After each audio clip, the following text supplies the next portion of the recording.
Bonsoir, bonsoir encore à chacune et chacun. Bienvenue à cette troisième soirée de formation, je dirais, de croissance avec Madame Sophie Tremblay. Au nom du Père et du Fils et du Saint-Esprit. Amen. Amen.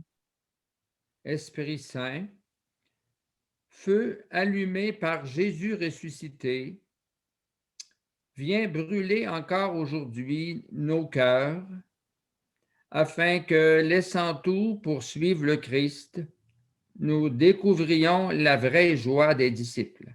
Envoie-nous au milieu de nos frères et sœurs, au service du peuple de Dieu.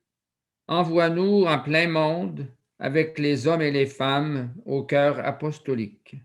Envoie-nous au-delà des frontières, avec les témoins dévorés par le zèle missionnaire. Envoie-nous dans le silence du désert avec les chercheurs passionnés du Dieu vivant. Esprit d'amour, donne-nous le courage de répondre aux appels du Père, de l'Église et du monde. Esprit de lumière et de vérité, nous te confions cette soirée. Nous nous remettons entre ton souffle de vie, nous nous remettons dans le cœur du Père et du Fils, pour que cette soirée porte les fruits en abondance, comme le dit Jésus et comme le souhaite Dieu notre Père. Amen. Esprit Saint, éclairez-nous. Au nom du Père et du Fils et du Saint-Esprit. Amen. Alléluia. Alors, la parole est à vous, Madame Sophie. Alors, c'est notre troisième rencontre. Vous avez deux documents qui vous ont été expédiés par les bons soins de Enrique, que je remercie de faire circuler comme ça, comme à 24 heures d'avis, que je lui envoie habituellement la veille. J'envoie ça le lundi. Alors, vous avez deux documents. Vous avez un document où c'est plus long, c'est le diaporama qu'on va suivre au courant de la soirée. Puis vous avez un autre document où vous avez exemple A et exemple B. C'est parce que ce qu'on va commencer ce soir, ça va être à travers, non pas un exposé que je vais vous donner, mais un exercice d'observation puis de comparaison que vous allez faire d'abord en équipe, petites équipes, puis pour une quinzaine de minutes en petite équipe. Et ensuite, on va avoir un 15 minutes de retour en plénière. Puis il y a énormément d'éléments qu'on va aller chercher à travers l'observation et la comparaison de ces deux exemples pour nous amener à réfléchir sur les points de départ des démarches, qui est généralement quelque chose sur lequel on a des réflexes parce qu'on forme comme on a été formé. Hein? Puis on ne se rend pas toujours compte de nos automatismes. Vous le savez, on en a déjà parlé plus d'une fois depuis le début de ces automatismes. Alors, ça va être la première chose qu'on va faire ce soir. Donc, je vais vous montrer avec mon diaporama. Donc, le thème ce soir, hein, on n'a plus les points de départ qu'on avait. Parce que ce ne sont plus les points de départ qui étaient ceux qu'on a connus, vous et moi, quand nous étions jeunes. Et ce n'est même pas les points de départ dans les démarches, puis avec les personnes où elles sont, que ce qu'on pouvait avoir il y a 20 ou 30 ans. Hein? Donc, ce n'est plus les points de départ qu'on avait, c'est les points de départ qu'on a maintenant. Et il y a des grandes possibilités. Donc, on va en explorer ensemble. Donc, notre objectif, c'est d'identifier différents points de départ possibles pour entreprendre une démarche catéchétique avec des familles. Parce qu'il ne faut pas oublier que c'est ça qu'on a dans la mire, c'est ça notre cible. Hein? C'est de développer des outils pour travailler pas juste avec des groupes d'enfants du même âge, mais pour pouvoir faire route avec des familles en catéchèse. Donc, le plan de la soirée. Donc, l'exercice de comparaison, d'abord en équipe et ensuite en remontée. Puis ensuite, donc, en enchaînant à partir de ce qui va avoir été identifié à l'intérieur de l'exercice de comparaison, on va regarder 3 clés à considérer quand on pense le point de départ d'une démarche pour le penser dans un mode accompagnement, dans un mode pastoral de cheminement, où on tient compte de là où sont les personnes. Alors, on va regarder ces 3 clés, puis une fois qu'on aura vu ces 3 clés, on va avoir un dernier temps à la fin, 15 à 20 minutes, où là, c'est en plénière qu'on va échanger là-dessus. Donc, c'est comme ça que j'ai planifié les choses ce soir. Donc, ce n'est pas les mêmes modalités que les fois précédentes. Donc là, on commence par l'équipe. Alors, ce que je vais vous demander de faire en équipe. Donc, j'ai les 2 diapositives qui vont suivre. Hein? Puis vous les avez donc sur l'autre document qui est séparé. Donc, vous avez l'exemple A qui me vient d'une page Internet. J'ai mis une forme comme ça pour cacher le lieu. D'accord? Mais c'est un lieu réel. Puis, juste en voyant comment c'est écrit, vous allez comprendre que ce n'est pas au Québec, c'est en France. Pour rien cacher, c'est en France. Donc, c'est un moyen qui est utilisé dans une paroisse de parler aux parents du point de départ de la démarche. C'est à travers le site Internet, à travers ça. Puis, j'ai un exemple B qui est une invitation qui a été envoyée dans une paroisse. Ça fait peut-être quelques années de plus. Vous voyez, c'est 2010. Hein? Et puis, j'ai caché, là aussi, avec des rectangles, de manière à ce qu'on ne voit pas le lieu. Oups, c'est ce que j'ai pensé. Non, j'ai oublié de cacher sur les feuilles que vous avez. Vous allez voir que c'est une paroisse du diocèse de Saint-Jérôme. Donc, sur les feuilles là, qui sont à côté, j'ai oublié de mettre les rectangles. Je l'ai mis sur la paroisse, mais là, j'ai oublié de le mettre. Enfin. Donc, vous avez les 2, puis là, il va vraiment falloir les regarder attentivement. Vous allez avoir une quinzaine de minutes pour le faire. Puis imaginez que vous êtes dans la peau d'un parent qui veut inscrire son enfant à la catéchèse et vous recevez ce message. Alors, comment vous recevez le premier? Qu'est-ce que ça vous fait? Comment vous le percevez? Puis après ça, vous regardez le deuxième, puis la même chose. Comment vous le recevez? Comment vous le percevez? Puis ensuite, vous faites la comparaison dans vos équipes. Et ensuite, donc, on reprend ça en plénière. Donc, c'est sur ça qu'on démarre ce soir. Alors, est-ce que vous êtes prêts à démarrer la division en équipe? J'en profite pour remercier toutes les personnes qui s'occupent de la technique. Merci infiniment pour ce que vous faites. Alors, je vais prendre des personnes qui ont envie de dire quelque chose sur les observations que vous avez faites dans votre équipe, puis que plusieurs personnes de plusieurs équipes différentes puissent faire part de leurs observations. Oui, M. Bédard, Maurice. Oui, bien, nous autres, ce qui est ressorti de ça, c'est que le A, l'exemple A, là qui est le moins coloré, qui est plus austère, oui. Il y a beaucoup d'informations, il y a même trop d'informations. Ça parle plus d'un engagement que d'un cheminement. Il n'y a pas d'accueil, ça manque d'accueil. Visuellement, ça n'accroche pas. Ça peut même faire très peur parce que c'est très engageant. On parle régulièrement d'obligation. Je vais vous arrêter parce que je veux que vous en laissiez pour les autres. C'est beau. Parce que c'est excellent. Tout ce que vous avez dit est pertinent. OK. Madeline, Jocelyne, Cindy. Nous autres, on a trouvé que la partie A, c'était plus, justement, plus austère, comme monsieur, plus rigide. C'est comme une obligation un peu. C'était comme un peu comme c'était avant aussi. Puis c'est ça, il y a beaucoup d'obligations. Trop strict pour le Québec. Trop strict. Là.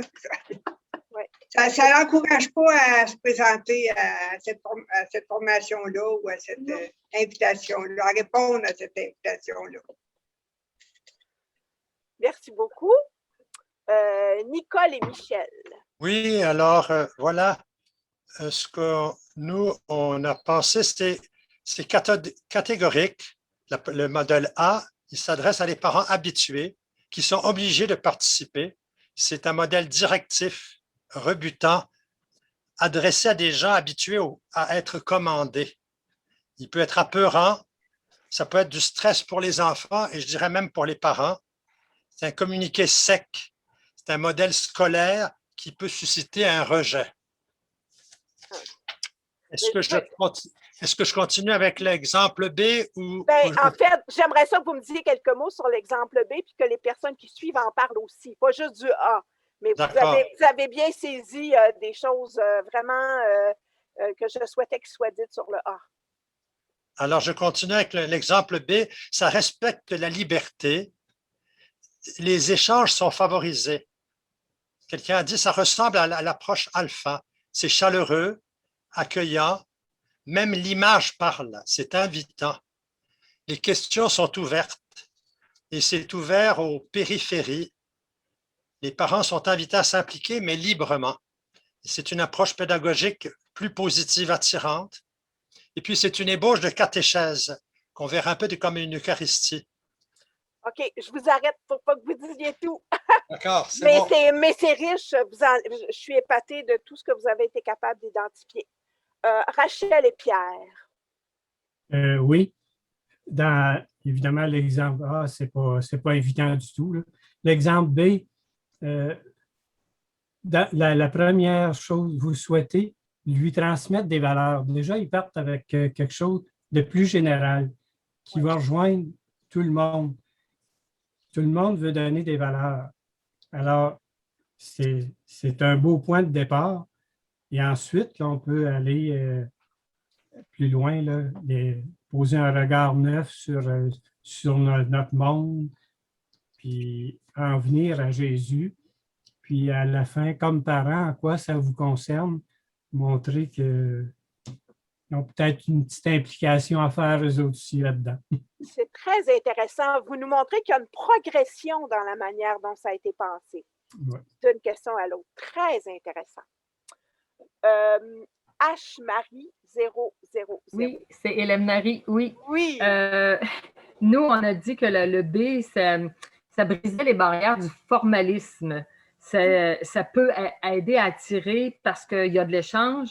On invite même à un café, à jaser. Donc, on peut partir de n'importe quel sentier, je dirais. Là. Et même que l'adresse est mise où se rendre. Dans l'autre, il n'y a même pas d'adresse. Donc, on doit savoir c'est où.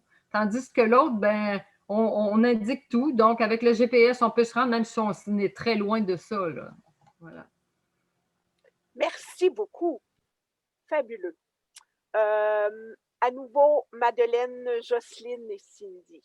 La partie B, c'est un petit peu ça. On trouvait que c'était beaucoup plus invitant.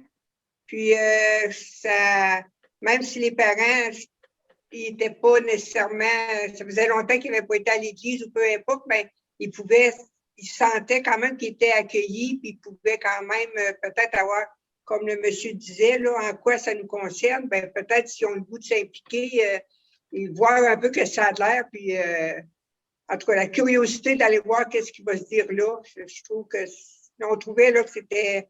C'est comme une porte ouverte. La porte est ouverte, on y va ou on y va pas, mais là, c'est notre choix. Il y a de la liberté, puis ça ne donne pas l'impression que si on met le petit doigt, tout le bras va y passer. C'est comme, oui, tout à fait. Mais il y en a une qui faisait remarquer, par exemple, que dans le titre, là, le meilleur pour votre enfant, peut-être préciser c'est quoi le meilleur Là, il y aurait peut-être des petits ajustements à faire dans la présentation, mais sinon, c'est ça, elle était beaucoup plus accueillante que l'autre. Moi, j'achète invitation. celle-là. Très Comme parent. intéressant. Très Oui, comme intéressant. parent, j'achète celle-là. Merci beaucoup. Léona Morissette. Ben moi, ce que j'avais rajouté, mettons, dans la partie B, c'est que le fait d'accueillir les gens, mettons, pas nécessairement accueillir une relation, ben c'est ça qu'on veut avec la catéchèse, c'est avoir une relation avec Jésus. Fait que si l'être humain accueille monsieur, madame, tout le monde qui ne sont plus nécessairement habitués d'aller à la messe, puis qui ne savent pas vraiment dans quoi ils s'embarquent, mais c'est plus facile, c'est une approche plus facile. Si tu crées une relation avec l'autre, puis j'avais même, on avait même jasé aussi avec Jean-Marie. J'ai dit, mettons, en tant que prêtre, comme lui, Jean-Marie, il est bien sportif. Il peut attirer les autres en disant, mettons, ah, t'aimes le basket? OK, moi aussi.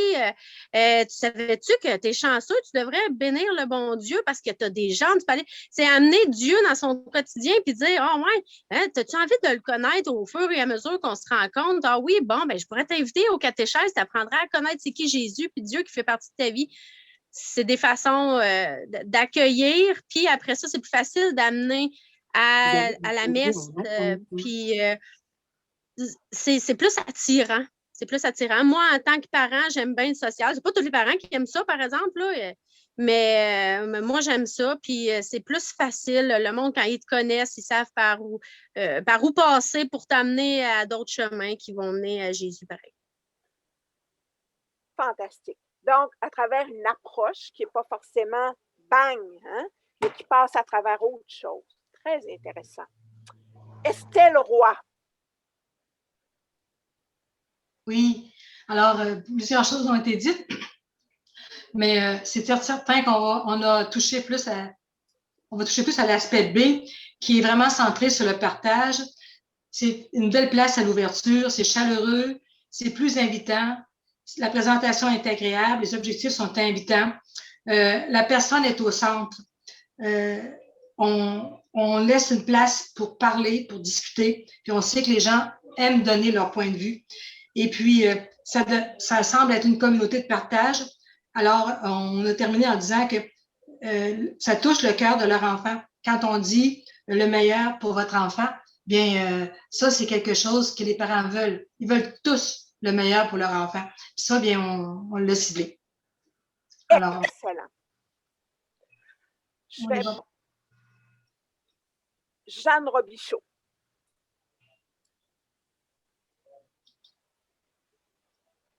Ton micro, Jeanne. Oui, j'arrive, je suis là. Alors, moi, on disait, on se met dans la peau d'un parent, OK? Moi, je me suis mis vraiment dans la peau d'un parent, puis la feuille A, ben, moi, je l'aurais mis dans le container, dans le recyclage, tout de suite. Ouais. Je ne me serais pas occupée de ça, j'aurais mis ça dans le recyclage. Et le B, ben là, je l'aurais déposé sur ma table, là, à la vue, là. J'étais un œil de temps en temps, je l'aurais repris, je l'aurais relu, parce qu'elle est évidente.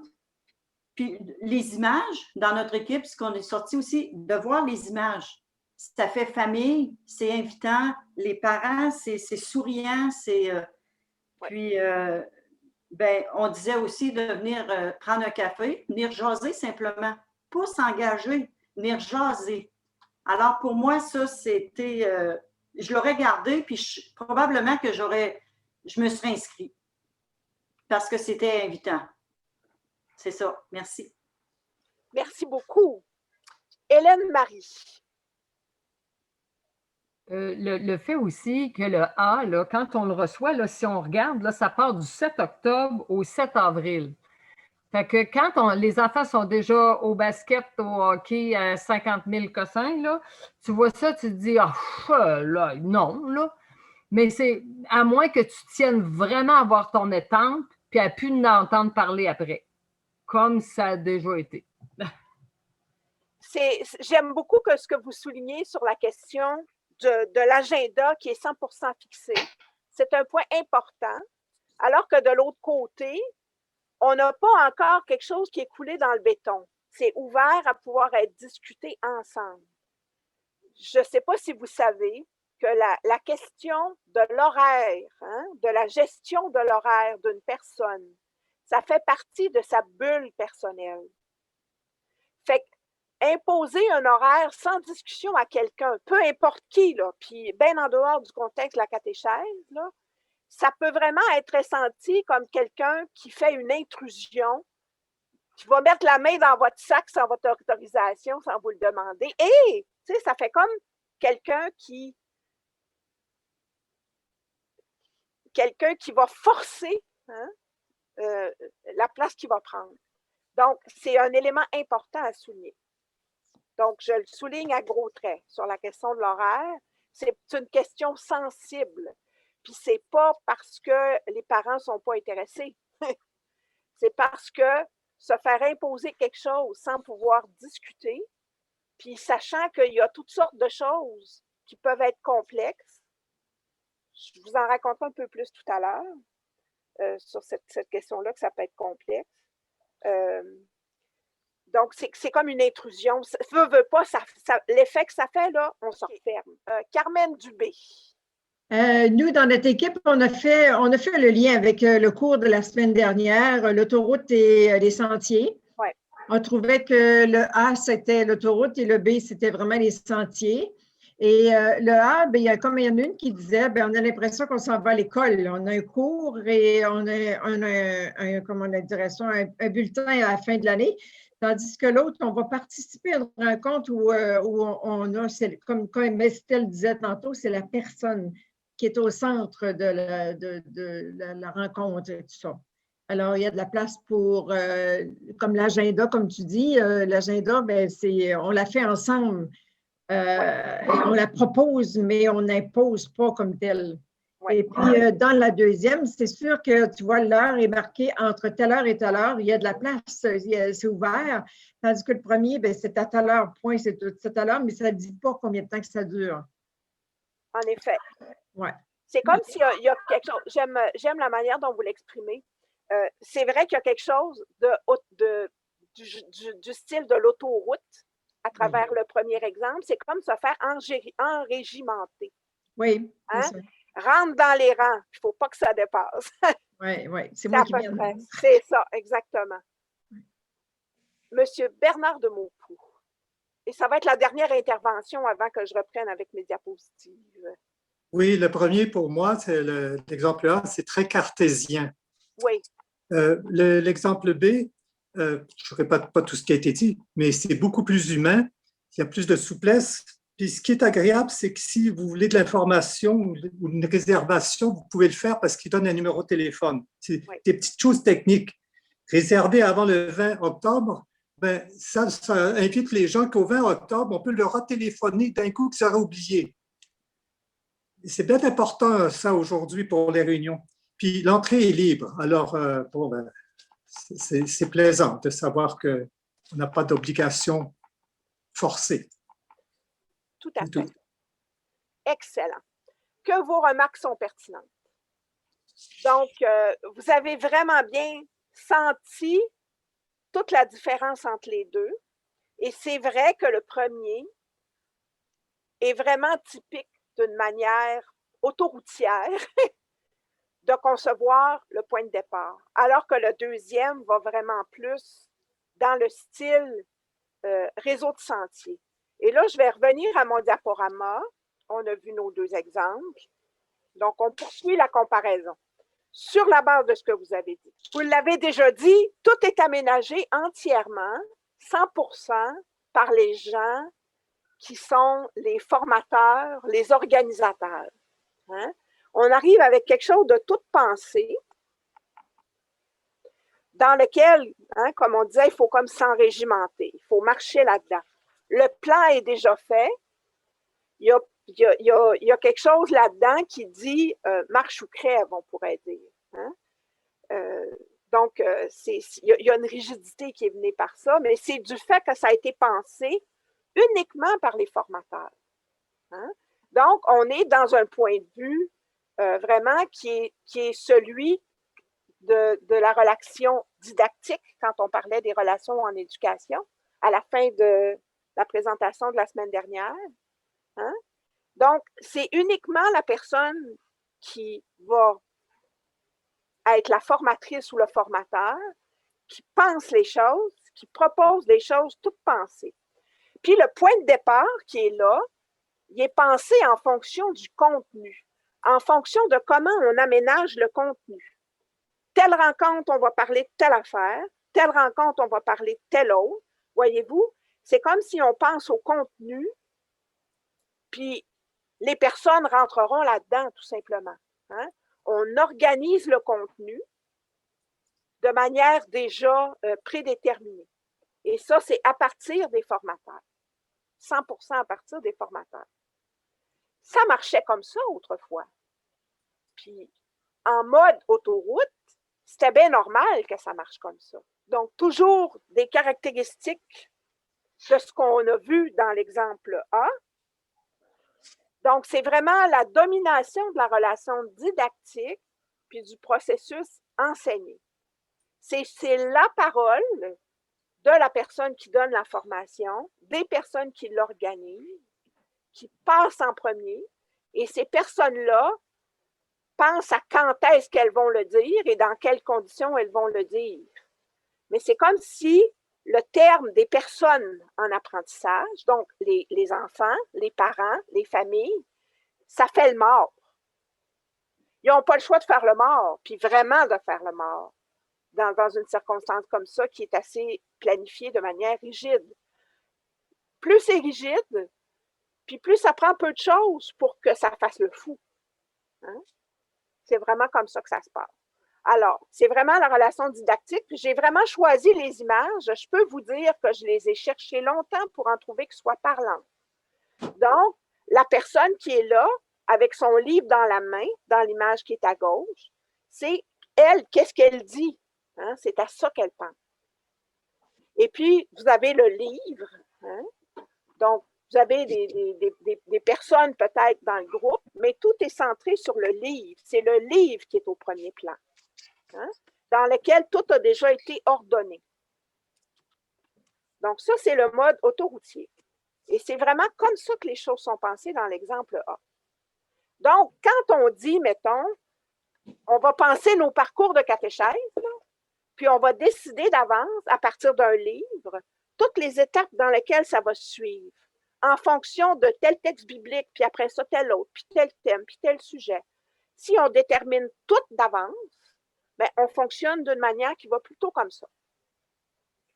Ça ne veut pas dire qu'il ne faut rien planifier, hein?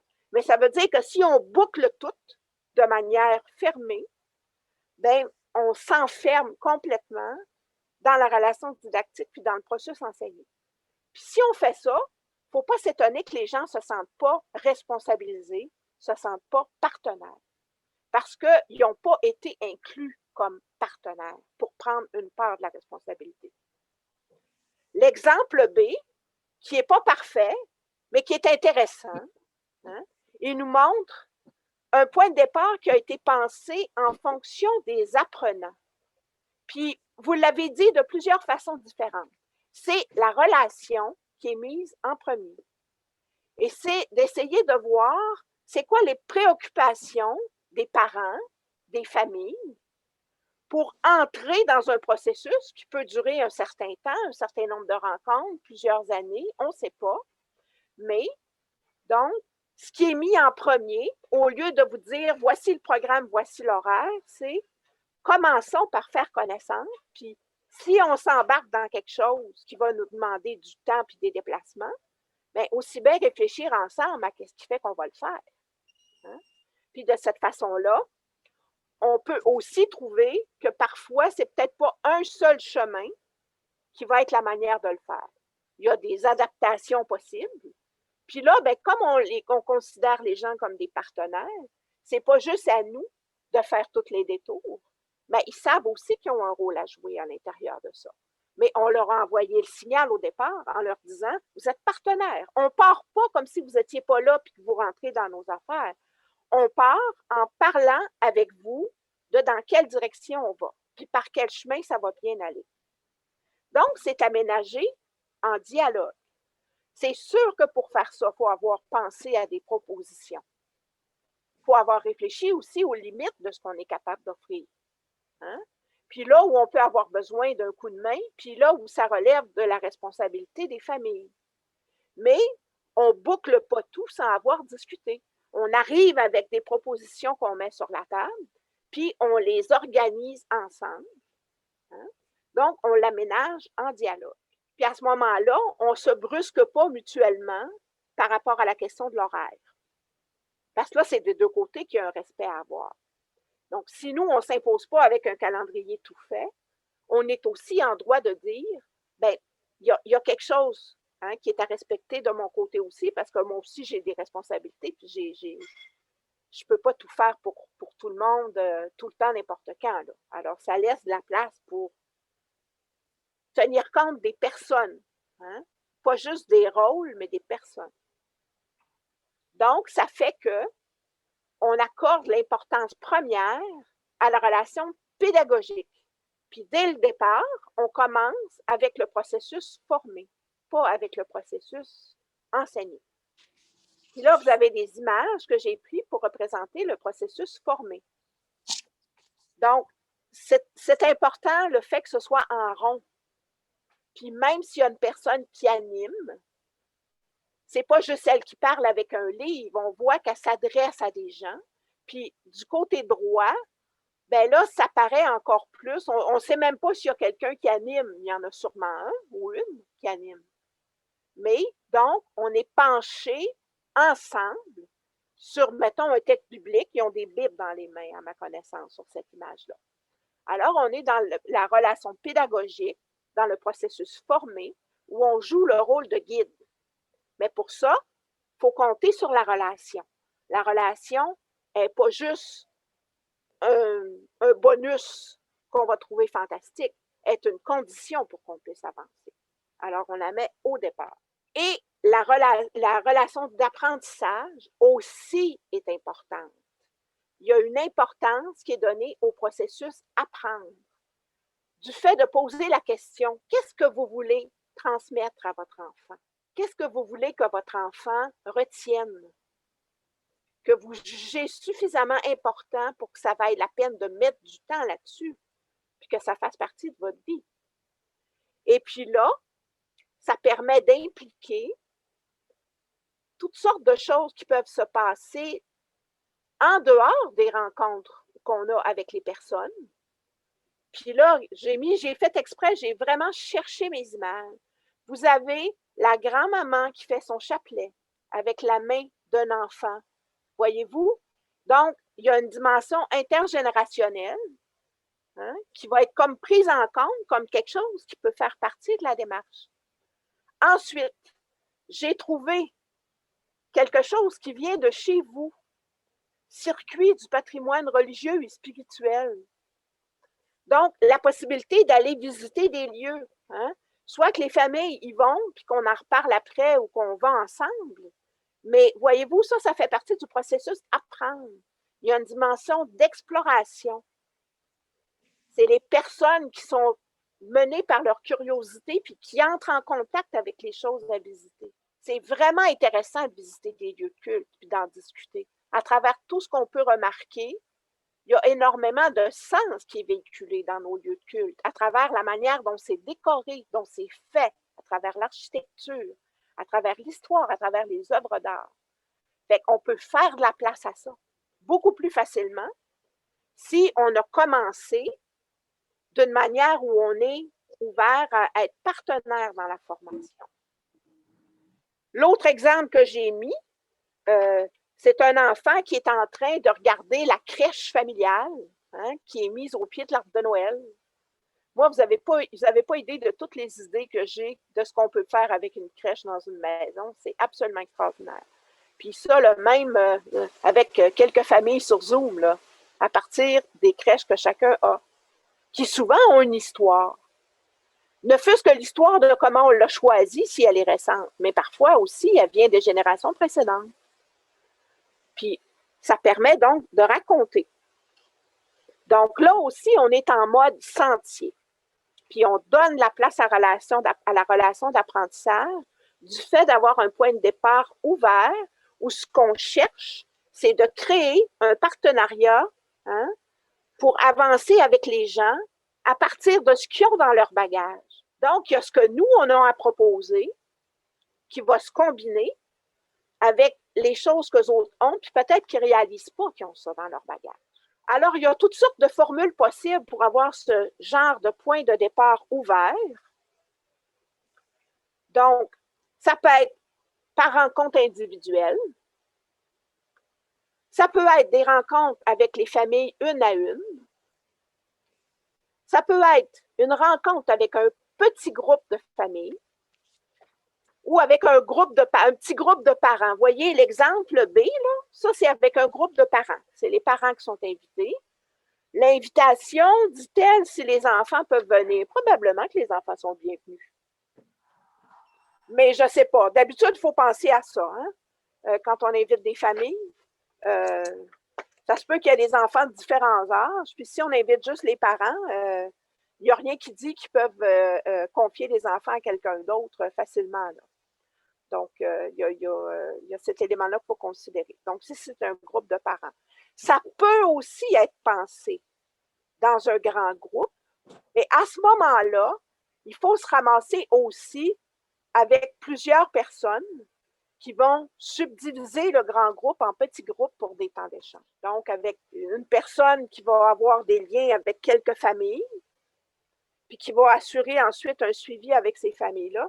Et que ça, on peut profiter d'un grand lieu, puis on met tout le monde en... C'est pas trop pandémie, ça, là, mais on a beaucoup eu l'habitude de faire ça dans certains milieux pour des rencontres d'information.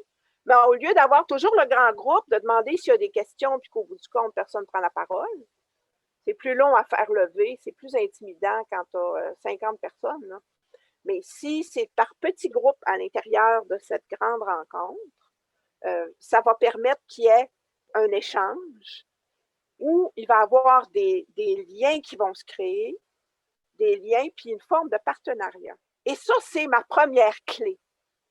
Ça, c'est l'élément que je veux vous donner avant qu'on parte en pause. Donc, la première clé. Les 2 autres clés, ce sera après la pause. Alors, la première clé, c'est comme point de départ d'entrer en dialogue, d'établir le meilleur climat relationnel possible.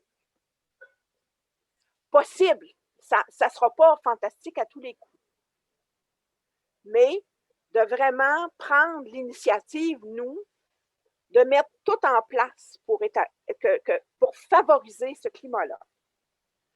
Et c'est ça qui va faire qu'on va avoir un point de départ qui est dans une dynamique qu'on pourrait dire d'accompagnement, hein, dans l'idée de la pédagogie d'une catéchèse de cheminement. Donc, où on se donne le temps d'établir le dialogue, de faire ou refaire connaissance, de s'apprivoiser, d'entrer en relation, de créer un partenariat. Je dis faire ou refaire connaissance parce que dans un petit milieu où tout le monde connaît tout le monde depuis toujours, parfois, hein, on est avec on vit pendant des années avec une certaine réputation, une certaine image. Parfois, ça peut faire obstacle. Parce qu'on s'est déjà casé, hein, on a déjà une représentation, et l'autre aussi, de qui on est. Donc, si on veut entrer dans une dynamique d'accompagnement, ça demande de se dire, bon, on se donne la chance de connaître qui on est maintenant, qui je suis, qui tu es, en dehors de ce que peut-être je connais de cette personne-là depuis qu'elle est toute petite ou depuis l'école secondaire ou à travers ses parents, ou etc. Hein? Donc, faire connaissance avec les personnes que je ne connais pas, mais même celles que je connais, c'est comme ouvrir la porte, à prendre le temps peut-être de refaire connaissance. Ça peut être quelque chose qui bloque beaucoup qu'une personne qui a une réputation, qui a une certaine image, hein? Puis d'avance, la personne a peur d'être mal accueillie ou est convaincue qu'elle va être reçue comme ça a été bien souvent le cas dans le milieu. Donc, c'est vraiment important. Puis là, j'ai beaucoup réfléchi sur la question du dialogue. Je travaille là-dessus depuis plus de 20 ans. Ça va bientôt faire 30 ans, en fait, que je travaille là-dessus. Donc, entrer en dialogue, qu'est-ce que c'est? Qu'est-ce que ça implique? Pour nous, idéalement pour l'autre. Mais nous, on est la personne qui invite au nom de l'Église, qui reçoit au nom de l'Église. Alors, on a une responsabilité importante de ce côté-là. Accueillir l'autre comme un sujet, comme une personne, comme un je, hein, une personne à part entière et une personne en devenir. Autrement dit, j'ai pas un cas de parents qui ressemblent à 100 000 parents ou de familles qui ressemblent à 100 000 familles. Pensez à mon image du petit prince de tout à l'heure, qui a l'impression que tout à coup, sa rose est moins unique parce qu'il découvre sur la Terre qu'il y en a 100 000 autres qui ont des points communs. Mais il n'y a pas l'histoire avec ces 100 000 roses-là qu'il y a avec sa rose unique, hein, qui est vraiment unique. Et puis, donc, une personne à part entière avec toutes ses dimensions, celle que je vois puis celle que je ne vois pas. Et qui est en devenir. Donc, ce n'est pas parce que cette personne-là est dans cette disposition-ci au moment où on commence que ça dit qu'on n'ira pas plus loin que ça, puis on ne fera pas plus que ça. La personne, elle va évoluer, elle va changer. Puis moi aussi, comme formateur ou formatrice, je vais évoluer, je vais changer. On est des personnes en devenir. Le présent ne dit pas que l'avenir va obligatoirement être dans tel ou tel sens. Il y a quelque chose qui est ouvert.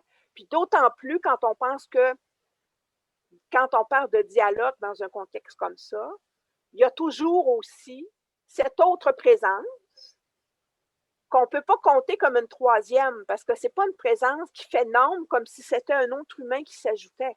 C'est la présence de l'Esprit Saint, c'est la présence de Dieu qui vient à l'intérieur de la relation apporter des éléments, faire bouger des éléments à travers la rencontre de l'un et de l'autre, hein, et à travers l'interpellation de l'un et de l'autre dans cette rencontre-là.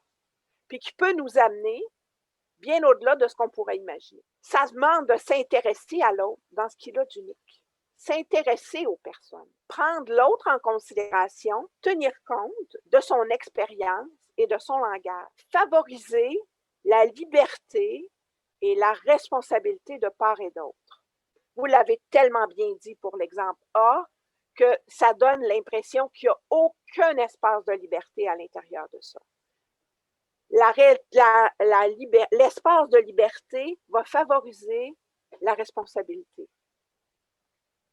Plus on veut contrôler, puis plus on va empêcher l'autre de prendre la part qui lui revient. Hein? Donc, miser sur la relation, la communication et la négociation, plutôt que sur le laisser-aller ou sur le contrôle. Si, par exemple, hein, sur la question de combien de rencontres ça prend pour être prêt à vivre telle démarche, si vous êtes la seule personne qui porte un regard là-dessus, l'autre se sent comme un enfant qui attend de recevoir sa note pour savoir s'il a échoué ou réussi un examen. C'est profondément infantilisant. Alors que si la personne elle-même se demande, mais comment on sait ça quand est-ce qu'on est prêt? Quand est-ce que je vais être prêt ou prête? Quand est-ce que mon enfant va être prêt ou prête? Hein?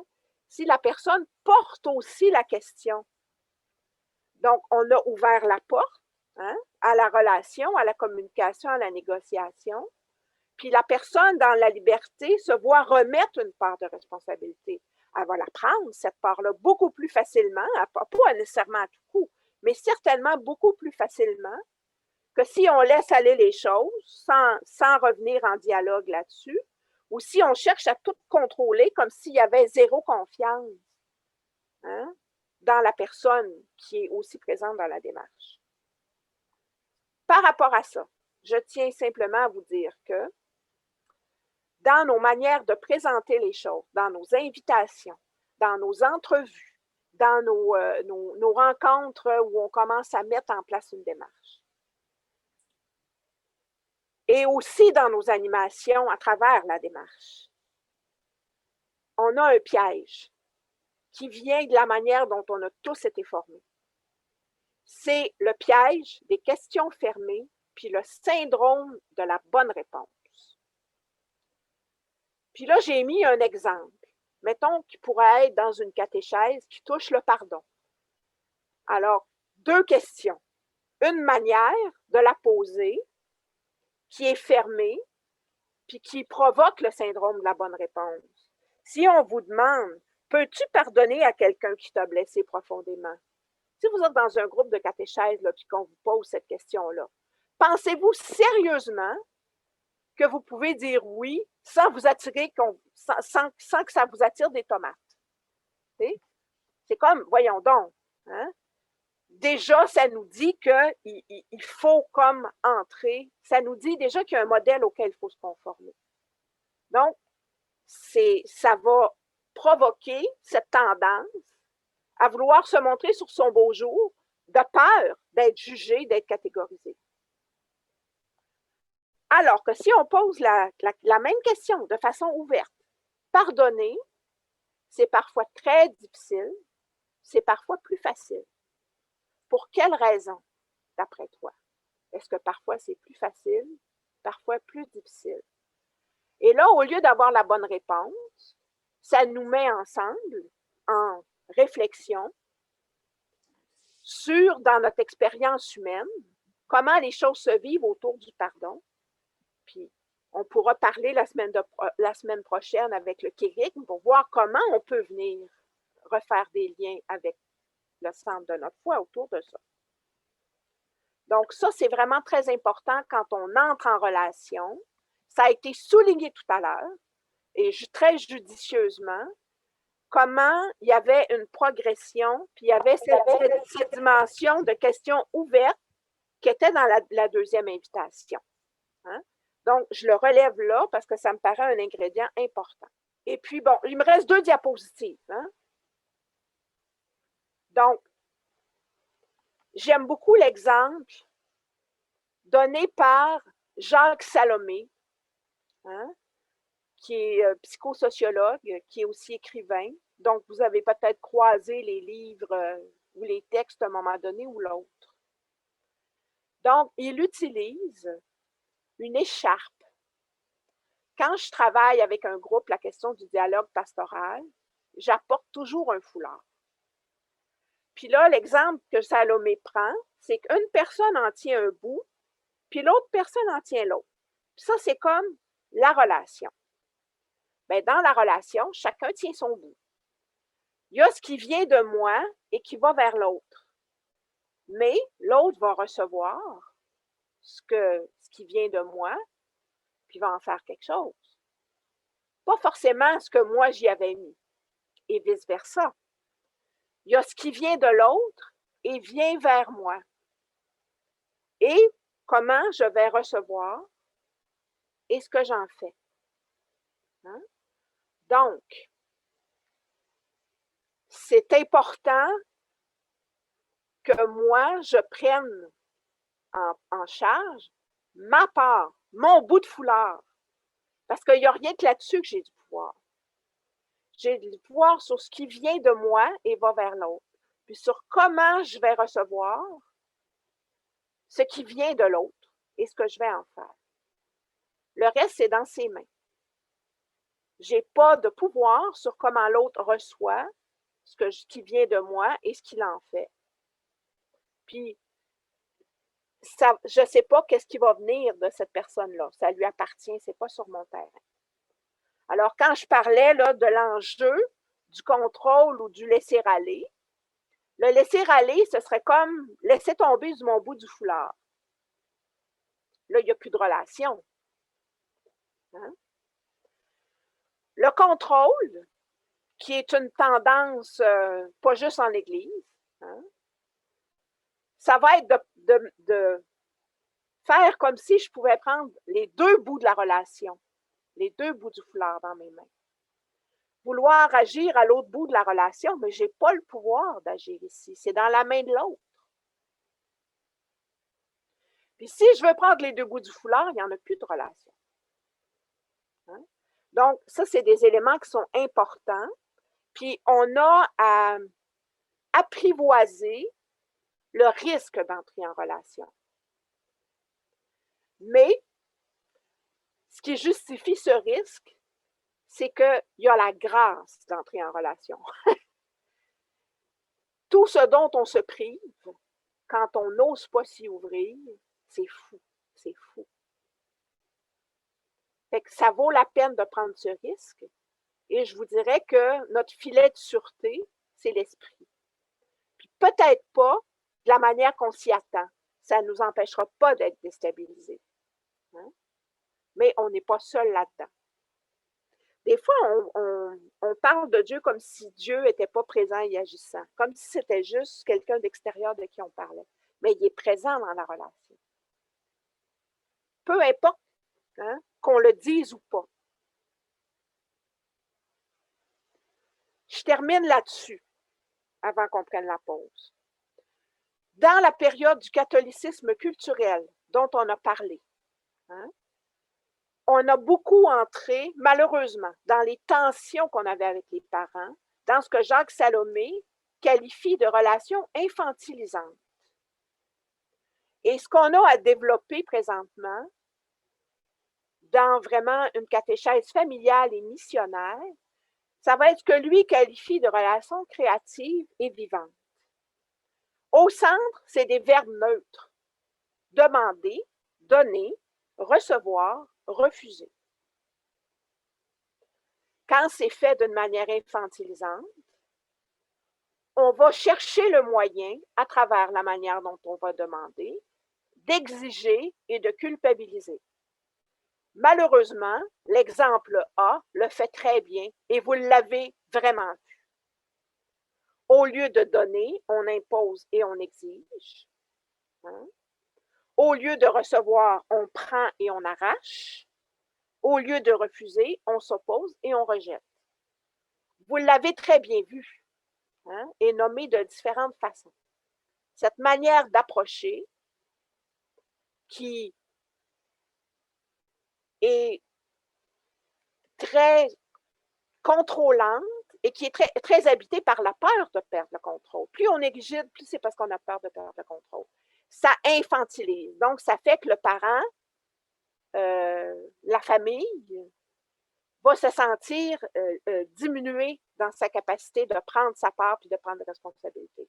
Alors que ce qui est à développer et que vous avez très bien reconnu dans l'exemple B, et que vous avez aussi mentionné de diverses façons depuis qu'on a commencé notre série de rencontres, ça va être proposer, inviter, offrir, stimuler, recueillir, amplifier, affirmer, se positionner.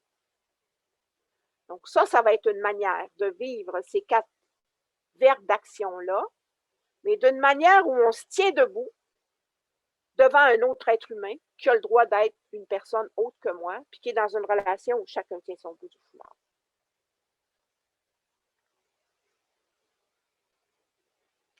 Je vais m'arrêter ici, je ne veux pas rentrer dans l'autre élément. On va revenir après la pause là-dessus. Mais beaucoup de stock, hein? Je suis un petit peu étonnée moi-même de tout ce que j'ai prévu discuter avec vous. C'est comme si j'ai mis un concentré de beaucoup d'affaires. Là. Mais la relation, c'est pas juste pour faire gentil. il y a quelque chose de profondément chrétien, hein, évangélique, évangélisateur, puis profondément humain. Donc là-dessus, on s'arrête une dizaine de minutes. Donc, on revient à 20h25. Même les conversations qui ont l'air anodines, c'est ce qu'on appelle du small talk. Hein? Les conversations là, qui n'ont pas l'air d'avoir rapport avec la rencontre qu'on va avoir. Bien, même si le contenu de la rencontre n'en parle pas, la toile de fond de la rencontre, ça demeure malgré tout que nous, on est là comme disciples. Puis, on est avec une personne qui, d'une certaine manière, aussi se reconnaît ou veut se reconnaître, ou en tout cas en partie comme disciple aussi. Fait que déjà là, même si on n'est pas à la messe ou si on n'est pas dans une activité où on est en train de parler du contenu de la foi, on est déjà dans le faire église. Donc, c'est pour ça que dans la dimension missionnaire ou évangélisatrice, la dimension relationnelle n'est pas juste le petit côté sympathique, est au cœur de ce qui est en jeu. Est au cœur de ce qui est en jeu. Vraiment. Puis c'est pour ça que cette clé-là, je n'ai même pas passé encore à travers. J'ai une dernière diapositive à vous montrer. Elle est pas mal plus longue que les autres, dans la mesure où c'est la base de la base. Puis notre point de départ, de cette façon-là, hein, il va être avec l'autre, avec un petit A. L'autre avec un petit A, c'est les familles, les enfants. Puis avec l'autre, avec un grand A, qui est le Seigneur, qui par son esprit nous est présent, hein, à travers la relation. Donc, je ne pourrai jamais insister trop là-dessus. Parce que si on pense qu'on peut vivre quelque chose de l'ordre de l'évangélisation, puis que la relation n'a aucune importance, on passe à côté. Ça en fait partie. Jésus lui-même n'a pas fait autre chose que ça. L'Évangile est truffé de récits de rencontres de Jésus avec des personnes. Il n'a pas juste parlé à des grands groupes où il était en train d'enseigner. Il l'a fait aussi, là. Hein? Mais il y a des rencontres avec des personnes. Puis 2000 ans après, on médite encore sur les récits qui nous ont été transmis par les disciples des tout premiers temps. Donc, c'est pas rien. Puis, les questions de prendre le temps de s'entendre sur le comment faire d'une démarche, c'est souvent là que ça achoppe. Hein? Parce que on va peut-être sentir qu'on a vraiment des affinités au niveau des grandes intentions, mais là, on va se mettre à parler pratico-pratique. Combien de temps ça va durer, puis ça va être quand, puis ça va être où, puis sous quelle modalité, puis c'est souvent là que ça a tendance à se coincer. Fait que ma diapositive suivante va parler de ça. De quoi faire avec ça. Parce que malheureusement, souvent, c'est là qu'il y a comme une rigidité qui peut nous bloquer de part et d'autre. Alors, je reviens ici. Donc, OK, j'étais là. Voilà. Il y a une différence entre les positions puis les intérêts qui sont en dessous, à la racine de la position. La position, ça va être ce qui va faire que quelqu'un va dire « Hey, moi, là, à cette date-là, il faut que ce soit fait. » Ah, ça prend tant de rencontres. Ça prend tant d'années. Ça, c'est les positions. Hein? Mais en dessous des positions, il y a des raisons, il y a des choses qui nous tiennent à cœur. Il y a des intérêts, des valeurs, des besoins, des émotions. Avec un groupe avec qui je travaillais hier, j'ai pris un exemple pour décrire cette affaire-là. Alors, mettons, j'aime beaucoup prendre des exemples en pastoral du baptême. Okay? Là aussi, c'est avec des familles. C'est à plus petite échelle.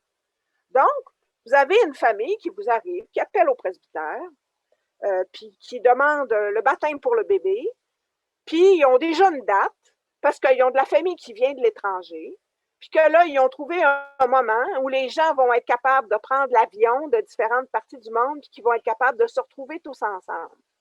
Fait que, puis ça vient vite à part de ça. Puis, oh mon Dieu, ça ne marche pas avec le calendrier des rencontres prébaptismales, puis qu'est-ce qu'on va faire avec ça? Fait que si on reste aux positions, ben la position, ça va être que la famille, mettons, la partie B va dire c'est telle date, puis c'est non négociable. Puis si ça ne fait pas votre affaire, ben je vais appeler à l'évêché. Parce que ça arrive souvent que quand on n'arrive pas à discuter, ça atterrit. Je vous le dis en boutade, là, parce que c'est un évêque qui me l'a dit, c'est l'évêque de Bécomo, qui disait que souvent, ça atterrissait comme ça sur son bureau. Puis c'était souvent des guerres de position qui n'avaient jamais pu, il n'y avait pas eu moyen, tu sais, avant ça. Alors, vous avez les familles qui vont dire c'est telle date, puis de l'autre côté, ben non, il n'y aura pas moyen parce que la rencontre prébaptismale est à telle date, puis il faut que vous la fassiez, puis c'est obligatoire, puis patati patata. Si on en reste là, il n'y a rien à faire. Cul-de-sac absolu, puis on se bloque de part et d'autre, puis il n'y a pas de place pour la relation. Mais pourquoi c'est important de rencontre prébaptismale? Ah, ça, il y a des raisons pour lesquelles on trouve que c'est important. Pour pouvoir se préparer à ce qu'on va vivre, pour pouvoir faire des liens, en tout cas dans les milieux où il y a suffisamment de familles, où il y a des enfants qui vont être baptisés, bien, qu'il y ait des rencontres avec d'autres familles pour qu'il y ait une dimension communautaire. Il y a des raisons pourquoi c'est comme ça. Puis, on l'a organisé selon un certain rythme qui fonctionne avec les disponibilités qu'on a, puis avec le nombre de baptêmes qu'on a dans le coin. Hein? De l'autre côté, pourquoi c'est telle date qui est si importante pour eux? Bien, c'est parce que la famille vient de différents lieux, ça leur coûte cher de billets d'avion. Puis pour eux, c'est comme tellement important que la famille soit là pour l'événement du baptême du bébé. Donc, c'est pas juste parce que c'est telle date, c'est parce qu'ils ont réussi, alors qu'ils ne se voient pas souvent, à avoir des gens qui vont être présents. Fait que chacun a des intérêts en dessous de sa position. Puis, il y a une intersection possible entre ces intérêts-là. Par exemple, l'importance que la famille élargie soit présente. Vous ne trouvez pas que ça a des points communs avec la dimension communautaire qu'on veut qu'il soit présente? En tout cas, moi, j'aurais des idées en tête. J'en parlerai avec le comité de pastoral du baptême. Puis, je me demande si je ne ferais pas une rencontre prébaptismale avec la famille un peu partout dans le monde sur Zoom, si c'est possible. La faire avec cette famille-là. Peut-être avec une ou deux familles aussi. Mais OK, on fait ça sur Zoom. On va mettre votre famille dans le coup. Ou on le fait, c'est ça, juste avec eux, avec la famille élargie. Donc, à ce moment-là, on ne fera pas comme si la rencontre prébaptismale n'avait aucune importance. On a des raisons pour lesquelles c'est important. Mais on va le faire d'une manière où ça va aussi coïncider avec cette importance tellement grande. Écoutez, l'importance est assez grande pour les déplacer. Ça veut dire que ce n'est pas n'importe quoi pour eux quand même. Ça a quand même une grande valeur. Donc, on peut trouver comme ça, à partir des intérêts, valeurs, besoins, émotions, des points de rencontre qu'on ne trouvera pas si on reste sur telle date, puis la rencontre est telle date, puis là, on parle de date, puis pendant ce temps-là, on est comme juste à la surface. Alors que quand on regarde les intérêts, si je tiens à ce que l'autre se sente écouté et respecté dans ce qui lui tient à cœur, ça va favoriser que l'autre aussi respecte ce qui lui tient à cœur. Mais si moi, je ne le respecte pas, ça va être difficile d'attendre de l'autre qu'il le respecte. Hein? Donc, là-dessus, je pense qu'on a une initiative, une responsabilité à prendre, d'avoir cette hospitalité puis cet intérêt pour l'autre qui va faire qu'on va avoir à cœur que cette personne-là se sente prise au sérieux. Et cette personne prise au sérieux a certainement plus de chances de nous prendre au sérieux. Hein? Autrement, on est dans l'incohérence. Donc, tous ces éléments-là, pour vous dire, le B.A.-ba du point de départ, c'est la relation. C'est d'établir la relation comme la fondation sur laquelle on va pouvoir construire une forme de catéchèse de cheminement. Et là, on n'a plus juste des clients à qui on va donner un service. Ça va permettre de devenir partenaire dans un projet. C'est complètement différent comme point de départ. Donc ça, c'est ma première clé. Ma deuxième clé. Ça passe vite, c'est effrayant. Ma deuxième clé, c'est, on a parlé du contexte de post-chrétienté, OK? On en parle depuis le début. On en a parlé en regardant l'évolution, d'où on partait par rapport à où on est aujourd'hui. On a parlé de la différence entre l'autoroute et les sentiers. Mais il reste que ce qu'on est en train de vivre présentement, c'est pas plus familier pour nous, qui sommes des gens qui sommes très impliqués en Église, qui sentons une forte appartenance, puis qui donnons de notre cœur et de notre temps. C'est pas plus familier pour nous que pour les gens qui viennent moins souvent puis qui sont moins familiers. C'est comme une situation nouvelle à laquelle on fait face. Donc, la question de comment on va réfléchir à ça ensemble, je pense qu'elle fait partie du point de départ. Puis elle nous ouvre beaucoup de possibilités. Mais ce à quoi faire attention, c'est dans quelle posture on le fait. Puis là-dessus, j'ai comme 2 postures problématiques, puis une que je trouve vraiment intéressante pour avancer avec les gens. La première posture problématique, c'est celle de l'interprète autorisé. C'est celle qui va dire, regardez, moi là, prêtre, agente pastorale, religieux, religieuse, laïque, super engagé, marguillier, responsable du comité de liturgie, tout ce que vous voulez. Donc, moi, je le sais, je suis capable de vous l'expliquer qu'est-ce qui se passe. Je vais vous le dire qu'est-ce qui se passe. Hein? Alors, si je me positionne comme ça, bien, ça disqualifie l'expérience religieuse du parent. Et ça le situe en extériorité par rapport à l'Église. Parce que c'est comme si je ne me sens pas dans un nous. Moi, je suis comme en surplomb, j'ai la parole, puis la personne reçoit le diagnostic que je fais de la situation, puis elle ne peut pas elle-même participer à la réflexion. Des fois, ça arrive. Hier soir, on m'a souligné qu'on a évidemment le cas inverse, c'est-à-dire, avec ce que je vous disais un peu là, de l'évolution de la catéchèse, à partir du moment où on a eu les changements dans les années 60, souvent les parents, ils se sentaient comme pas trop dans le coup parce que c'était tellement différent de ce qu'ils avaient reçu qu'ils ne savaient comme pas trop quoi dire. Fait que des fois, vous avez des parents qui arrivent, puis ils ont déjà dans leur tête qu'ils sont disqualifiés. Ils sentent qu'ils n'ont rien à dire, qu'ils ne sont pas capables, puis heureusement que vous allez être là pour le faire, vous, parce qu'eux autres, ils ne savent pas ce qu'ils pourraient dire. Ils n'ont absolument aucune confiance en ce qu'ils peuvent transmettre. Fait qu'à ce moment-là, ils vont eux-mêmes comme se mettre dans la position de la personne qui n'est pas capable d'interpréter, puis vous dites tout, s'il vous plaît, que je n'ai rien à dire. Ça ne marche pas mieux, hein? C'est parce que souvent, ces personnes-là, ils n'ont pas conscience de ce qu'il y a d'intéressant dans leur bagage. Il y a toujours quelque chose d'intéressant dans leur bagage, toujours. Si vous rencontrez quelqu'un qui n'a rien d'intéressant dans votre bagage, il faut que vous veniez me raconter ça.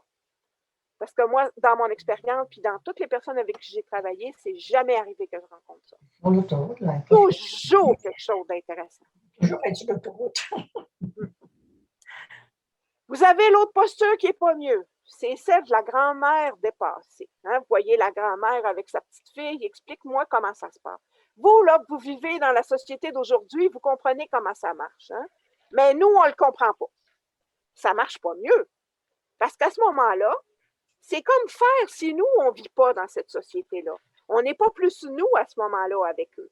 C'est comme eux et nous, encore une fois. Donc là, ça nous disqualifie comme membres de cette société dont on fait partie. C'est comme si on se plaçait nous-mêmes en extériorité, hein, qu'on s'auto-disqualifiait par rapport à la société actuelle. Mais on vit dedans aussi. Hein? On n'est pas dans une société différente que les parents qu'on reçoit. Nous autres aussi, on a quelque chose à dire sur ce qui se passe dans cette vie sociale. Fait que ça ne marche pas mieux. Posture pas mal plus intéressante, c'est celle que j'appelle les randonneurs autour d'une carte. Et rappelez-vous l'importance de l'image du chemin, hein, puis des passages à faire dont je vous ai parlé la première fois. Donc, on est sur un réseau de sentiers, hein, sur lequel on est en train de marcher. Puis, on essaye de comprendre ensemble, autour d'une carte, où est-ce qu'on s'en va. Donc, vous voyez avec mon image, plusieurs personnes autour de la carte. Donc là, ça fait un nous. Puis, à travers des points de vue puis des expériences différentes, on est en train de regarder ensemble le voyage qu'on va faire. Et on essaie ensemble de comprendre qu'est-ce que c'est être un croyant aujourd'hui? C'est quoi être chrétien? Peut-être qu'on sait ce que c'était hier, mais aujourd'hui, puis dans le futur, puis pour les générations qui vont suivre, ben, on ne sait pas d'avance comment les choses vont se vivre. Alors, on essaye de comprendre où on est dans le présent, puis ça va nous aider à aller dans la direction du futur.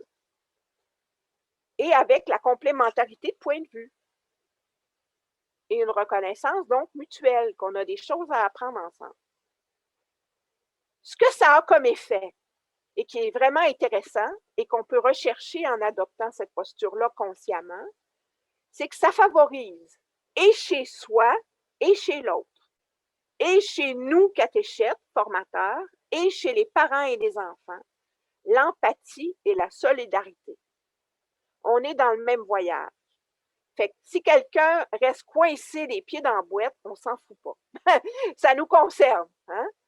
Puis on va réfléchir ensemble à comment on peut avancer à l'intérieur de ça. Alors, ça favorise l'empathie et la solidarité. Ça encourage la lucidité, mais pas de manière menaçante. Alors que parfois, dans cette idée ou ce désir qu'ont certains de prendre les parents par les épaules puis de les secouer pour leur dire « Hey, responsabilisez-vous », ça, c'est très menaçant. Par définition, on se replie dans sa coquille pour se protéger contre cette intrusion-là. Alors là, on encourage la lucidité, mais on la pratique nous-mêmes. Alors, ça va l'encourager, mais d'une manière moins menaçante. Quelque chose qui a été mentionné tout à l'heure aussi, c'est que ce n'est pas limité au discours rationnel. Parce que si on est en train de se demander ce qu'on va devenir, puis quel chemin on va prendre, ça implique pas juste les idées. Ça implique les émotions, ça implique les relations, ça implique le corps, ça implique toutes sortes d'affaires, l'environnement. Alors, c'est moins limité au discours rationnel. C'est plus intégré. Le fait qu'on regarde et qu'on échange ensemble, ça permet des observations plus diversifiées et des interprétations plus riches. Et ça peut stimuler le désir d'apprendre du neuf. Donc, c'est ça l'effet recherché. Puis, dans cette posture-là, on a plus de chances que ça se passe que dans l'une ou l'autre des postures précédentes. Donc, ça, c'est ma deuxième clé. Ma troisième clé, c'est de réfléchir ensemble avec les parents, avec les familles, sur le poids pour chacun de la tradition héritée puis de la décision personnelle dans son appartenance religieuse.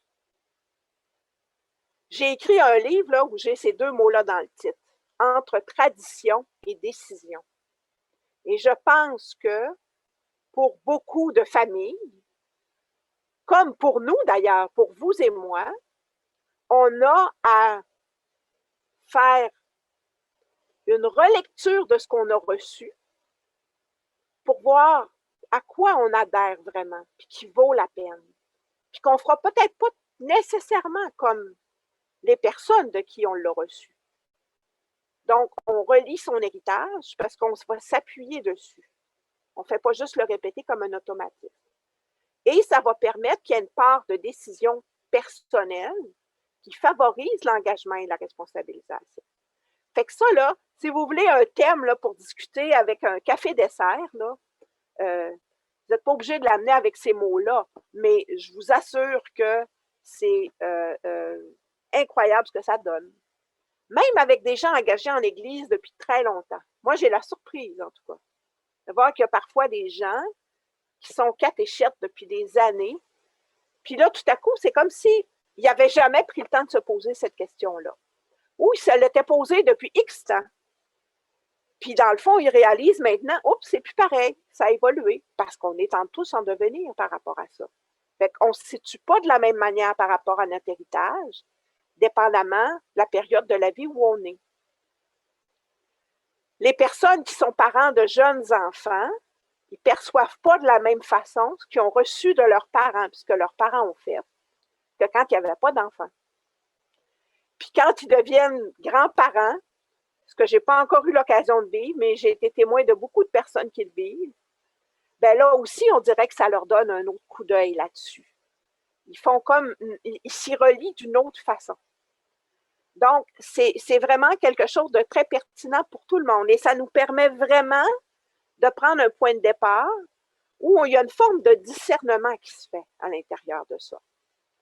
Donc, hein, c'est un poids mobile, hein, comme jauger. C'est quoi le poids de tradition? C'est quoi le poids de la tradition dans le fait que je sois croyant ou croyante aujourd'hui? C'est quoi le poids de la décision personnelle? C'est vraiment intéressant de se poser la question. Alors, ça peut être fait de manière frontale, ça peut être fait de manière directe, mais ça peut aussi être fait de manière indirecte.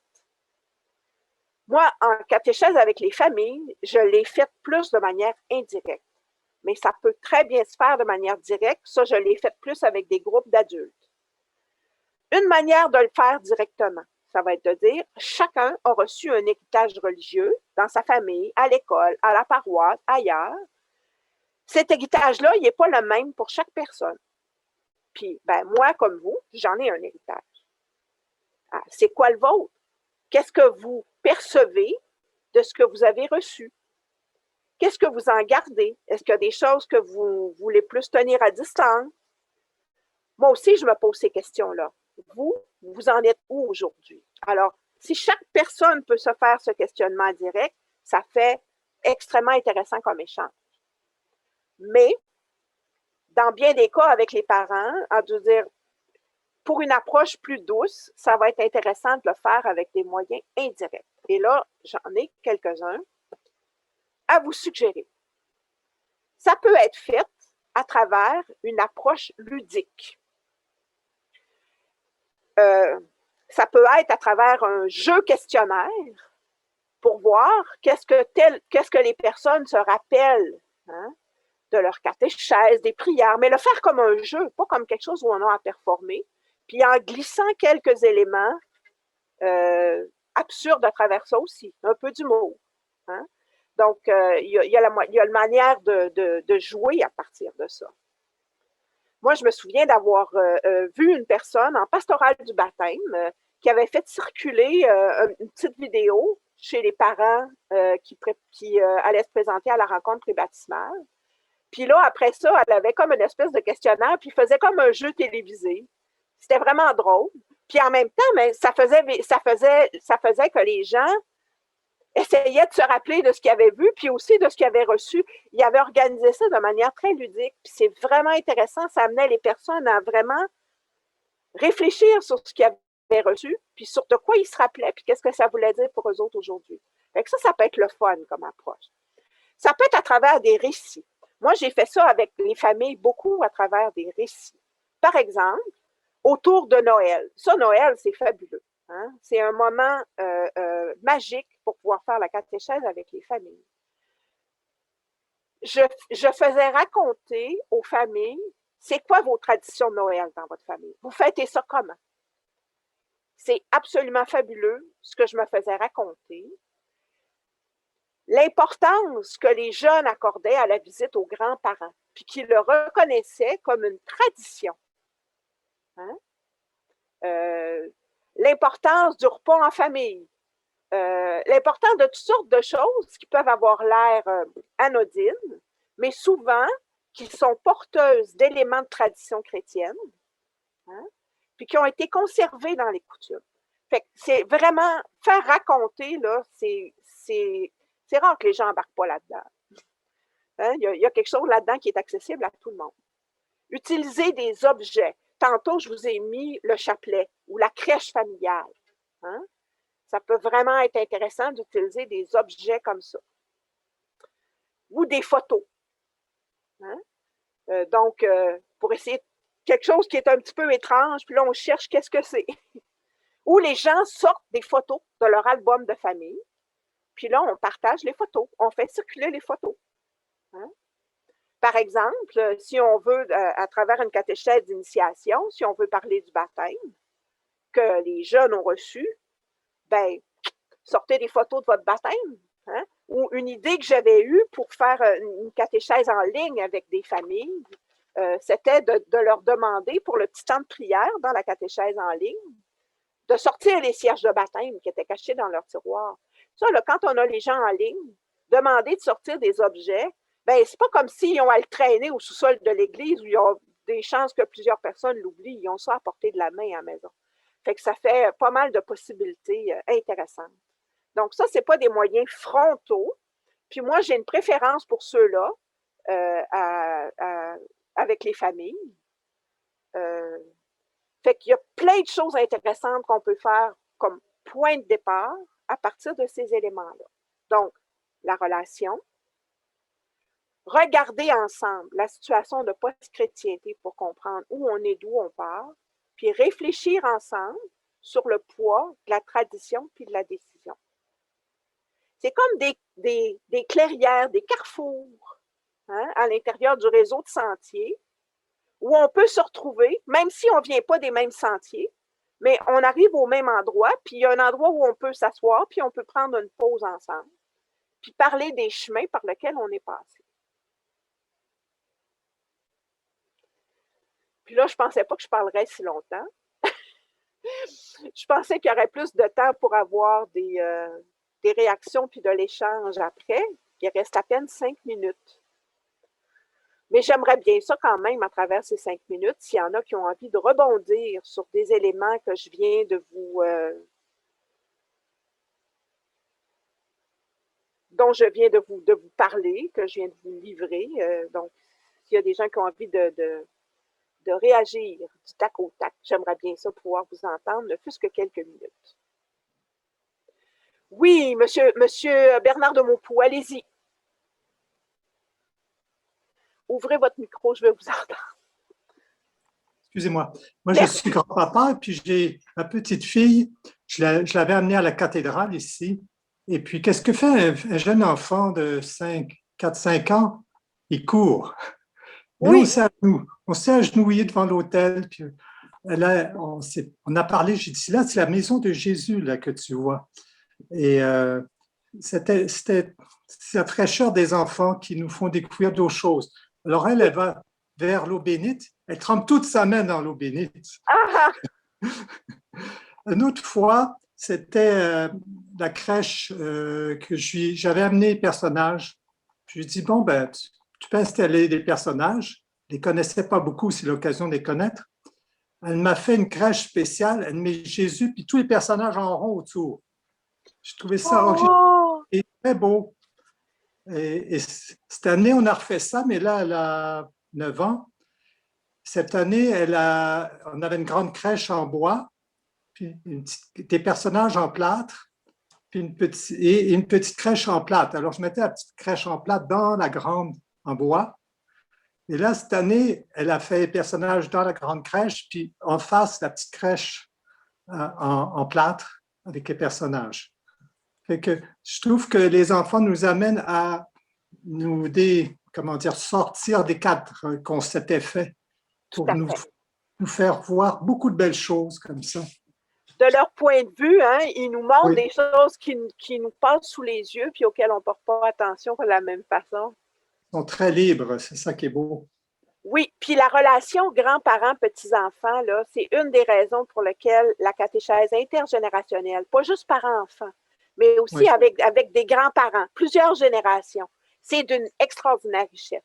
Parce qu'il y a quelque chose de vraiment spécial dans la relation grands-parents-petits-enfants. Les grands-parents et les petits-enfants en sont très conscients aujourd'hui, à quel point c'est précieux.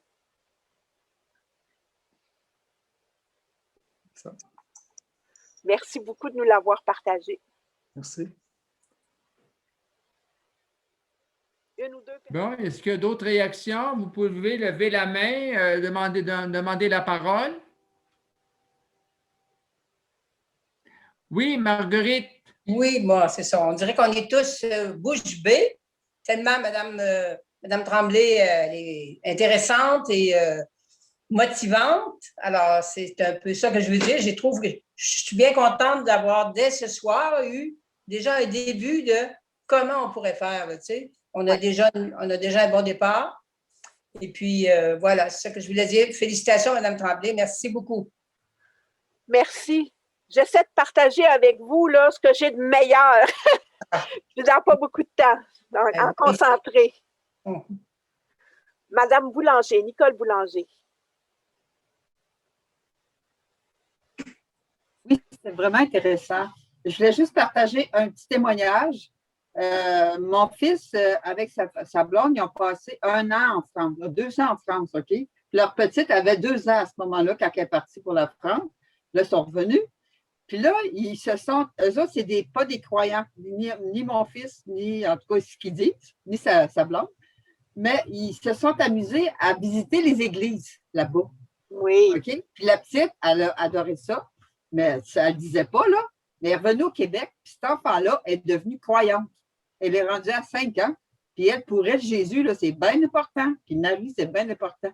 C'est incroyable l'éducation que tu peux faire juste en allant visiter les églises. Voilà. merci de ce que vous racontez, c'est très touchant.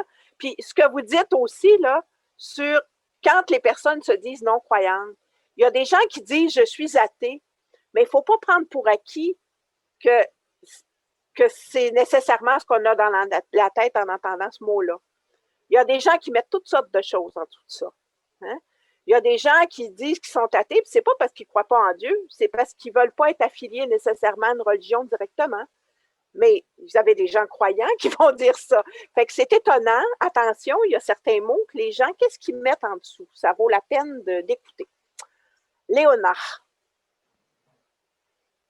Ben, c'était juste une petite réflexion par rapport à la partie A et la partie B du début, puis la partie B qui était plus flexible par rapport à l'horaire. Ça, c'est quelque chose que j'apprécie, moi, en tant que mère de famille de beaucoup d'enfants. Mon plus vieux a 18 ans, puis mon bébé a 5 ans. Fait que j'en ai pour plusieurs années à faire de la catéchèse. Fait que j'apprécie beaucoup la nouvelle façon de faire, justement, que c'est pas by the book à telle date, parce que veux pas, ma vocation, c'est pas d'être religieuse, malgré que j'aime énormément Jésus, ma vocation, c'est familiale. Fait que oui, je veux donner quelque chose à mes enfants, les faire baigner là-dedans, dans ce que je crois, dans ce que je pense qui est bien, puis dans Jésus que j'aime, puis qu'ils l'entendent d'autres personnes que nous, les parents, puis de rencontrer d'autres familles que nous, mais veut pas, ça a une charge incroyable parmi tout le reste. Puis moi, nous autres, notre famille, c'est même pas les activités sportives parce que nos enfants, ils en font pratiquement pas, étant donné qu'on a plusieurs enfants, puis on veut pas. On a beaucoup de couples qui se sont séparés à cause, justement, que les parents ne se voyaient jamais parce qu'ils étaient tout le temps ailleurs avec les enfants. Fait que nous autres, on a refusé ça. Mais pour nous, la catéchèse, c'est important. Mais tu sais, si on peut personnaliser, je sais qu'on ne peut pas non plus dire je me mets vraiment pas, puis j'aime pas ça dire ça. Parce qu'on pratique, on va à la soirée de prière, on va dans des rencontres familiales, on va à la messe, on va à l'adoration. Je ne me mets pas au-dessus de personne, mais des fois, des familles qui côtoient moins la religion ont peut-être besoin de plus de rencontres. Contrairement, j'imagine que des familles qui le côtoient plus, peut-être qu'ils pourraient en avoir moins besoin. Tu sais, quand on disait justement, est-ce que mon enfant, il est prêt là, à recevoir ça? Ça se peut qu'il soit même pas prêt, puis qu'il y a des personnes qui vont jamais à la messe qui soient plus prêtes, des enfants prêts avant les miens, puis vice-versa, mais justement d'équilibrer ça avec les familles, puis d'y aller selon l'étape que l'enfant est rendu. Puis on ne sait pas nécessairement ce que vivent les familles, puis merci beaucoup de dire ce que vous dites. Moi, j'ai 2 enfants qui ont des besoins particuliers. Hein? Mon fils aîné est autiste de haut niveau, avec un déficit d'attention.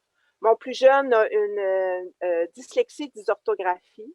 Je peux vous assurer qu'il n'y en avait pas 30 000 des loisirs. Il y avait par contre beaucoup de rendez-vous pour aller chercher de l'aide auprès de spécialistes, puis un temps énorme qui était à consacrer, à bien accompagner et à faire les devoirs. Puis dans ces conditions-là, continuer d'aller à la catéchèse, ça demandait beaucoup. Fait que là, je comprenais les parents qui trouvaient ça parfois difficile à mettre ça dans leur horaire. On n'est pas toujours dans leurs souliers.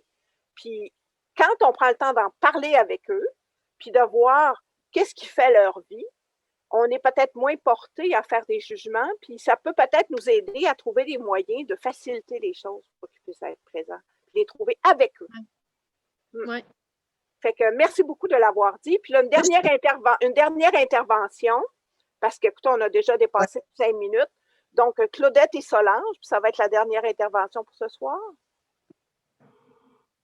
Moi, depuis qu'on a commencé à suivre les cours, il y avait beaucoup d'interrogations qui nous habitaient. Bien, pour moi, je vais parler pour moi, là. Puis, je me disais, où est-ce qu'on s'en va? Comment qu'on va atteindre nos familles? Comment on va entrer dans les familles? Comment on va faire? On en perd en cours de route et puis tout ça. Alors, tout ce que tu dis, tout ce que tu nous conseilles, ça fait partie des sentiers nouveaux que je vois apparaître. Okay? J'en vois un, puis un autre, puis un autre, puis un autre. Mais je me rends compte, par exemple, qu'on est quand même d'un certain âge. Je suis mamie, j'ai des petits-enfants, des TDAH, des ci, des ça, j'en ai à droite et à gauche. on a fonctionné avec toutes ces personnes-là. Et c'est sûr qu'avec toutes les difficultés que l'on vit dans le monde, ben, on s'en va vers des petits groupes, on s'en va vers les familles. Alors, on va avoir besoin de beaucoup, beaucoup de personnes, mais je me rends compte que tu arrives à temps pour nous enseigner là-dessus. Et j'espère trouver beaucoup, beaucoup de relèves. Mais ça dépend peut-être de la manière qu'on va aborder aussi, qui va faire qu'on va pouvoir trouver plus de relèves et qu'il va y avoir moins des responsabilités épeurantes et tout ça. Alors, c'est mon point de vue. Merci beaucoup.